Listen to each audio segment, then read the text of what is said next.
In this video, we are going to show you how to connect your calendars, whether you're using Outlook or you're using Gmail. Getting your calendar connected is one of the most foundational aspects of HighLevel and making sure that you're getting started off on the right foot. Most of us live by our calendars. Not only that, but you can actually replace your online scheduling tools and bring that into HighLevel as well. So we're saving you money, saving you time, etc.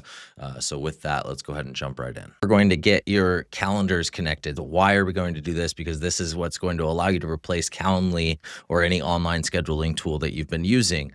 And why would you want to do that? Well, because that pulls all of your appointments directly into your CRM, which should ultimately house all of your contact data, right? So let's go ahead and go into settings, and then we're going to go to my profile. This time we're going to scroll down a little bit past where we set up the email two-way sync, and we're going to go down to connected calendars. We're going to click on add new, and this is where we can connect. You'll notice a Calendly is on here. So if you already have a Calendly account, connecting Calendly here will help you with that transition.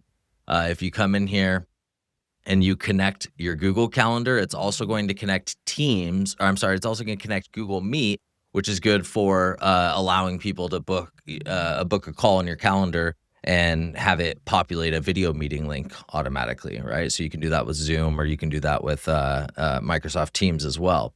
So when you connect that Google Calendar, one of the cool things that you can do here is any calendar that you have access to. If we click on edit, maybe it's advanced settings. No. Oh, hold on. Edit. Hold on 1 second. I just had done this. That was not what I meant to do. All right. So when you do this, you can add additional conflict calendars. So if you have multiple calendars, so for example, over here, I have all of these calendars that I'm synced with, right? You can actually select those to be referenced in your calendar configuration as well. Okay. Now you can add multiple calendars. So I have my Google Calendar connected. Now I can connect Outlook if I want to. Now, most people aren't going to have both of these, but I just want to show you this so that you see the experience with both. If you have an Outlook calendar, it's that easy.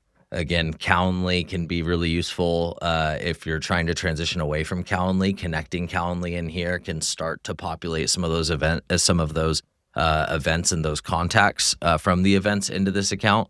But that's connecting your calendar.